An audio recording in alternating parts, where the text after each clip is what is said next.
ನೋಡಿ, high security ಸೆಲ್ನಲ್ಲಿ ಈಗ ನಟ ದರ್ಶನ್ ಇರುವಂತದ್ದು. ಒಂದ್ ಕಡೆ ಶೆಡ್ನಲ್ಲಿ ಮಾಡಿರುವಂತ ಕ್ರೌರ್ಯ, ಜೊತೆಗೆ ಆ ಸಣ್ಕಲ್ಲು ವ್ಯಕ್ತಿ ರೇಣುಕಾಸ್ವಾಮಿ ಮೇಲೆ ನಡೆಸಿರುವಂತ ಆ ಮಾನವೀಯತೆಯನ್ನ ಮರೆದು ಹೊಡೆದಾಕ್ರಲ್ಲ, ಅದು ಒಂದ್ ಕಡೆ. ಆದ್ರೆ ಈಗ ನಟ ದರ್ಶನ್ಗೆ ಎಲ್ಲವೂ ಕೂಡ ನೆನಪಾಗ್ತಾ ಇದೆ. ಸೆಲ್ನಲ್ಲಿ ಕಣ್ಣೀರು ಹಾಕ್ತಾ ಇದ್ದಾರೆ.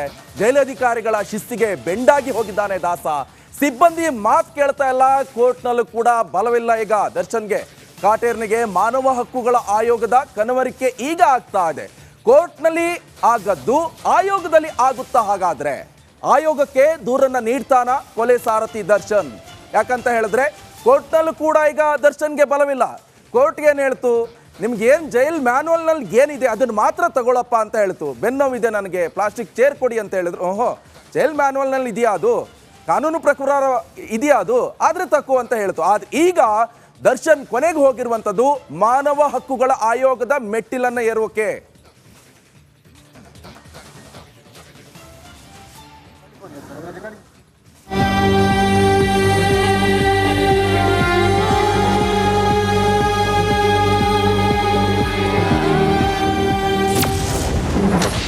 ದರ್ಶನ್ಗೆ ಸೌಲಭ್ಯ ನಿರಾಕರಿಸಿದ ಜೈಲು ಸಿಬ್ಬಂದಿ. ಮಾನವ ಹಕ್ಕು ಆಯೋಗದ ಮೊರೆ ಹೋಗಲು ನಿರ್ಧಾರ. ಬಳ್ಳಾರಿ ಜೈಲಲ್ಲಿರೋ ದರ್ಶನ್ ತಮಗೆ ಬೇಕಾದದ್ದನ್ನ ಕಾನೂನು ರೀತಿಯಲ್ಲೇ ಸಿಬ್ಬಂದಿ ಬಳಿ ಪಡೆಯುತ್ತಿದ್ದಾರೆ. ಆದರೆ ಸೌಲಭ್ಯ ನಿರಾಕರಿಸಿದ ಆರೋಪದ ಮೇಲೆ ಬಳ್ಳಾರಿ ಜೈಲು ಅಧಿಕಾರಿಗಳ ವಿರುದ್ಧ ರಾಜ್ಯ ಮಾನವ ಹಕ್ಕುಗಳ ಆಯೋಗಕ್ಕೆ ದೂರು ನೀಡಲು ಕುಟುಂಬಸ್ಥರು ಮುಂದಾಗಿದ್ದಾರೆ. ಬಳ್ಳಾರಿ ಜೈಲಿನಲ್ಲಿ 23 ದಿನಗಳಿಂದ ಸೆರೆವಾಸದಲ್ಲಿರುವ ದರ್ಶನ್ಗೆ ಈಗಾಗಲೇ ಹಲವು ಬೇಡಿಕೆ ಈಡೇರಿಸಲಾಗಿದೆ. ಇನ್ನು ಕೆಲವನ್ನ ನೀಡುವಂತೆ ಜೈಲಧಿಕಾರಿಗಳ ಬಳಿ ಪುನಃ ಬೇಡಿಕೆ ಇಟ್ಟಿದ್ದಾರೆ. ಈ ಸೌಲಭ್ಯಗಳನ್ನ ನೀಡಬೇಕೋ ಬೇಡವೋ ಎಂಬ ಜಿಜ್ಞಾಸೆಯಲ್ಲಿ ಜೈಲಾಧಿಕಾರಿಗಳು ಇದ್ದಾರೆ. ದಿಂಬು ಬೆಡ್ಶೀಟ್ಗೆ ಡಿ ಮನವಿ.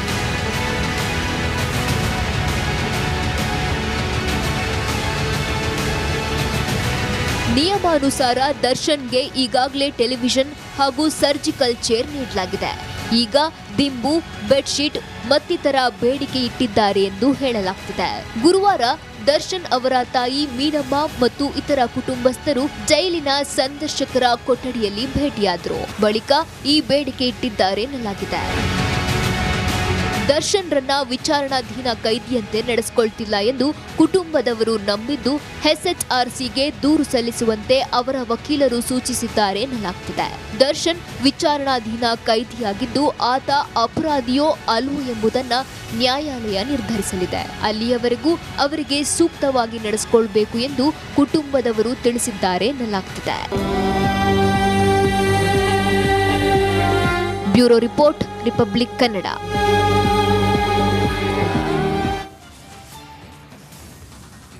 ನಿಮಗೂ ಕೂಡ ಆಶ್ಚರ್ಯ ಆಗಬಹುದು. ದಾಸ ಎಲ್ಲೋ ಒಂದ್ ಕಡೆಗ ಮಾನವ ಹಕ್ಕು ಆಯೋಗದ ಮೆಟ್ಲನ್ನೇ ಏರ್ತಾ ಇದ್ದಾನೆ. ಇದು ಯಾವ ರೀತಿಯಾಗಿ ಕೆಲಸ ಮಾಡುತ್ತೆ ಎನ್ನುವಂಥದ್ದು ಕೂಡ ಬಹಳ ಇಂಟ್ರೆಸ್ಟಿಂಗ್ ಆಗಿರುವಂಥ ವಿಚಾರ.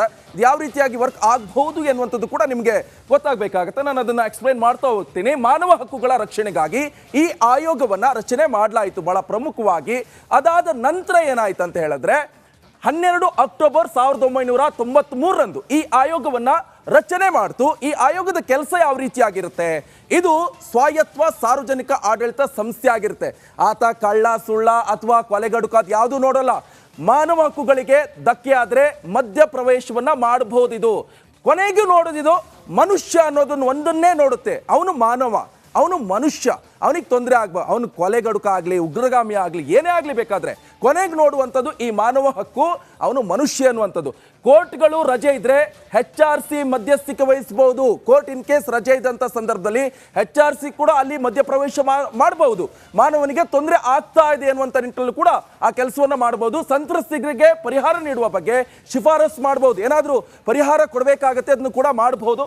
ಜೊತೆಗೆ ಮಾನವ ಹಕ್ಕುಗಳಿಗೆ ಕಾನೂನು ಅಡ್ಡಿ ಆದ್ರೆ ಪರಿಶೀಲನೆ ಕೂಡ ನಡೆಸಬಹುದು. ಎಲ್ಲರೂ ಮನುಷ್ಯನಿಗೆ ತೊಂದರೆ ಆದ್ರೆ ಕೊನೆಗೆ ಮಾನವ ಹಕ್ಕೆ ಹೆಲ್ಪ್ ಮಾಡುವಂಥದ್ದು. ಭಯೋತ್ಪಾದನೆ ಪ್ರಕರಣಗಳಲ್ಲೂ ಕೂಡ ಸತ್ಯಾಂಶ ಅರಿಯಲು ಅವಕಾಶವನ್ನ ಮಾಡಿಕೊಡ್ಲಾಗುತ್ತೆ. ಭಯೋತ್ಪಾದನೆ ಏನಾಯ್ತು ಅದ್ರ ಬಗ್ಗೆ ಇಂಟರ್ಫಿಯರ್ ಆಗಿ ಕೂಡ ಇವರು ಒಂದು ವಿಶೇಷವಾದಂಥ ತನಿಖೆಯನ್ನ ನಡೆಸಿ ಆ ನ್ಯಾಯ ಕೊಡುವಂಥ ಕೆಲಸವನ್ನ ಮಾಡಬಹುದು. ಮಾನವ ಹಕ್ಕುಗಳ ಮೇಲೆ ಅಧ್ಯಯನ ಶಿಫಾರಸು ಕೂಡ ಮಾಡಬಹುದು. ನೋಡಿ, ಇಷ್ಟೊಂದು ಸಂಗತಿಗಳಿರುವಂಥದ್ದು, ಇಷ್ಟೊಂದು ಅಂಶಗಳು ಕೂಡ ಈ ಮಾನವ ಹಕ್ಕಿನಲ್ಲಿ ಒಂದು ಉಲ್ಲೇಖ ಆಗಿರುವಂಥದ್ದು ಬಹಳ ಪ್ರಮುಖವಾಗಿ ಇಂಟ್ರೆಸ್ಟಿಂಗ್ ಅಂದರೆ ಇದು ಮಾನವ ಹಕ್ಕುಗಳ ಪ್ರಚಾರಕ್ಕೆ ಸುದ್ದಿಗೋಷ್ಠಿ ಹಾಗೆ ಸಂವಾದವನ್ನು ನಡೆಸ್ಬೋದು. ಈತ ಏನು ಮಾಡ್ದ, ಏನಾಯಿತು, ಸತ್ಯಾಂಶವೇನು, ನಾವೇನು ತನಿಖೆ ಮಾಡಿದ್ವಿ ಮಾನವ ಹಕ್ಕುಗಳಲ್ಲಿ, ಅದೆಲ್ಲವನ್ನು ಕೂಡ ಪಾಯಿಂಟ್ ಟು ಪಾಯಿಂಟ್ ಸುದ್ದಿಗೋಷ್ಠಿ ಸಂದರ್ಭದಲ್ಲಿ ಎಕ್ಸ್ಪ್ಲೈನ್ ಮಾಡ್ತಾ ಹೋಗ್ಬೋದು. ಅಂದರೆ ಸಾರ್ವಜನಿಕರಿಗೆ ಗೊತ್ತಾಗಬೇಕಾಗತ್ತೆ ಈತನೇ ಏನಾದರೂ ಮಾಡಿದ್ನಾ, ಹೌದಾ ಅದು, ಇವರು ಕೂಡ ಇಂಟರ್ಫಿಯರ್ ಆಗಿ ಸರಿಯಾಗಿ ಅದರ ಬಗ್ಗೆ ಒಂದಿಷ್ಟು ಗಮನ ಹರಿಸಿ ತನಿಖೆ ನಡೆಸಬಹುದು. ಲೈಂಗಿಕತೆ, ಜಾತಿ, ಆದಾಯ, ಸಾಮಾಜಿಕ ಸ್ಥಿತಿಗತಿ ಎಲ್ಲದಕ್ಕೂ ಕೂಡ ಅನುಗುಣವಾಗಿ ಇವರು ತನಿಖೆಯನ್ನು ನಡೆಸ್ತಾರೆ ಮಾನವ ಹಕ್ಕು ಆಯೋಗದವರು. ಈ ವಿಚಾರದಲ್ಲಿ ಆಯೋಗ ಮಧ್ಯ ಪ್ರವೇಶವನ್ನ ಮಾಡಬಹುದು. ಅವನಿಗೆ ಮಾನವನಿಗೆ ತೊಂದರೆ ಆಗ್ತಾ ಇದೆ. ಫಸ್ಟ್ ನೋಡು, ಅವನೊಬ್ಬ ಮನುಷ್ಯರಿ, ಪ್ರಾಣಿ ಅಲ್ಲ, ಅವನೊಬ್ಬ ಜೀವಿಗೆ ಏನೋ ತೊಂದರೆ ಆದರೆ ಅದನ್ನು ಯಾವ ರೀತಿಯಾಗಿ ನಾವು ಅದಕ್ಕೆ ಸಮಸ್ಯೆನ ಬಗೆಹರಿಸಬಹುದು ಎನ್ನುವಂಥ ನಿಟ್ಟಿನಲ್ಲೂ ಕೂಡ ಈ ಮಾನವ ಹಕ್ಕು ಆಯೋಗವನ್ನು ರಚನೆ ಮಾಡಲಾಯಿತು. ಈ ಒಂದು ಆಯೋಗದಲ್ಲಿ ಯಾವ ರೀತಿಯಾಗಿ ಅಂತ ಹೇಳಿದ್ರೆ, ಮನುಷ್ಯನಿಗೆ ಏನಾದರೂ ತೊಂದರೆ ಸಮಸ್ಯೆಗಳಾದಂಥ ಸಂದರ್ಭದಲ್ಲಿ ಅದನ್ನು ಎದುರಿಸೋದು ಯಾವ ರೀತಿಯಾಗಿ, ಅವನಿಗೆ ನಿಜವಾಗ್ಲೂ ಸಮಸ್ಯೆ ಆಯ್ತಾ, ನಿಜವಾಗ್ಲೂ ಆತ ಸತ್ಯವನ್ನೇ ಹೇಳ್ತಾ ಇರುವಂಥ ಸಂದರ್ಭದಲ್ಲಿ ಆತನಿಗೆ ಅನ್ಯಾಯವಾಯ್ತಾ, ಅನ್ಯಾಯವನ್ನು ಯಾವ ರೀತಿಯಾಗಿ ಬಗೆಹರಿಸಬಹುದು ಅದನ್ನು ಈ ಮಾನವ ಹಕ್ಕು ಆಯೋಗ ಮಾಡುತ್ತೆ ಕಂಪ್ಲೀಟ್ ಆಗಿ.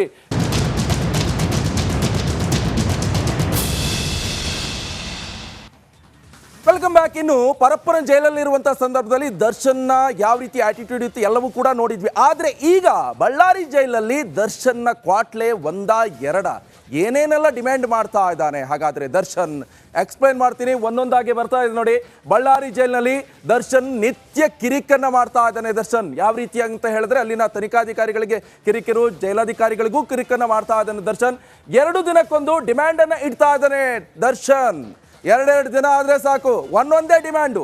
ಯಾವ ರೀತಿಯಾಗಿ ಡಿಮ್ಯಾಂಡ್ ಅಂತ ಹೇಳಿದ್ರೆ, ಮೊದಲು ಸರ್ಜಿಕಲ್ ಚೇರ್ಗಾಗಿ ಬೇಡಿಕೆ. ಗೊತ್ತಾಯ್ತಲ್ಲ ಸರ್ಜಿಕಲ್ ಚೇರ್ ಅಂದರೆ ಏನಂತ, ನನಗೆ ಇಂಡಿಯನ್ ಟಾಯ್ಲೆಟ್ ಆಗಲ್ಲ, ಜೈಲಲ್ಲಿ ಏನಾದರೂ ವೆಸ್ಟರ್ನ್ ಟಾಯ್ಲೆಟ್ ಕೊಡ್ತಾರಾ, ಇಂಡಿಯನ್ ಆಗಲ್ಲ ಅಂತ ಹೇಳೋನೆ. ಅದಕ್ಕೆ ಈಗ ಸರ್ಜಿಕಲ್ ಚೇರ್ಗಾಗಿ ಬೇಡಿಕೆ ಇಟ್ಟರು, ಓಕೆ ಫೈನ್ ಕೊಡಿ ಅಂತ ಕೊಟ್ಬಿಟ್ರು. ಇನ್ನೊಂದು ಕಡೆ ವೈದ್ಯರ ಪರಿಶೀಲನೆ ಬಳಿಕ ಸರ್ಜಿಕಲ್ ಚೇರ್ ಸಿಕ್ತು, ಸುಖ ಸುಮ್ಮನೆ ಕೊಟ್ಟಿಲ್ಲ. ಹೌದಾ, ನಿಮಗೆ ಸಮಸ್ಯೆ ಇದೆಯಾ, ಕೂತ್ಕೊಳ್ಳೋಕೆ ಆಗಲ್ವಾ ಅಂತ ಚೆಕ್ ಮಾಡಿಬಿಟ್ಟು ಆಮೇಲೆ ಸರ್ಜಿಕಲ್ ಚೇರ್ ಕೊಟ್ಟರು. ಬಳಿಕ ಟಿವಿಗಾಗಿ ಸಿಬ್ಬಂದಿ ಜೊತೆ ಜಿದ್ದು ಹಿಡಿದು ಕೂತವನೆ.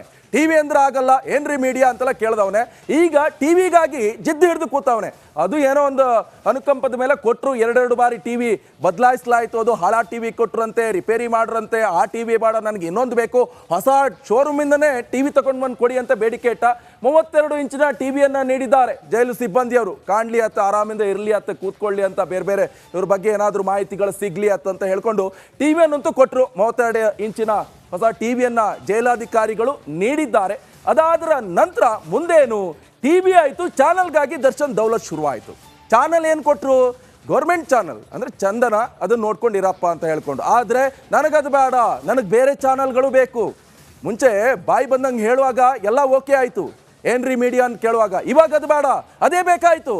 ಆತನ ಬಗ್ಗೆ ಸುದ್ದಿ ಏನಾಗ್ತಾ ಇದೆ ಅಪ್ಡೇಟ್ಸ್ ಅಂತ ಕೊಡೋಕೆ ಅದೇ ಬೇಕಾಯ್ತು. ಇವಾಗ ಚಂದನ ಬದಲು ಬೇರೆ ಚಾನಲ್ಗೆ ಬೇಡಿಕೆಯನ್ನು ಇಟ್ಟಿದ್ದಾನೆ ಇದೇ ನಟ ದರ್ಶನ್. ನನಗೆ ಚಂದನ ಬೇಡ, ಬೇರೆ ಚಾನಲ್ ಬೇಕು ಸ್ವಾಮಿ, ಆ ಚಾನಲ್ಲು ನನ್ನ ಟಿವಿಯಲ್ಲಿ ಬರಬೇಕು. ಈಗ ಕೂರ್ಲು ಕುರ್ಚಿ, ಮಲಗಲು ಮೆತ್ತಗೆನೆ ಹಾಸಿಗೆ ಬೇಕಂತ ಹಠ ಹಿಡಿದು ಕೂತವನೆ. ಅದೇನು ಐಷಾರಾಮಿ ಹೋಟ್ಲ ಅಥವಾ ಪರಪ್ಪನ ಅಗ್ರಹಾರದಲ್ಲಿ ಕೇಳ್ದಂಗೆಲ್ಲ ಕೊಟ್ಬಿಟ್ರು. ಐಷಾರಾಮಿ ಹೋಟ್ಲ್ ಥರ ರಾಜಾತಿಥ್ಯ.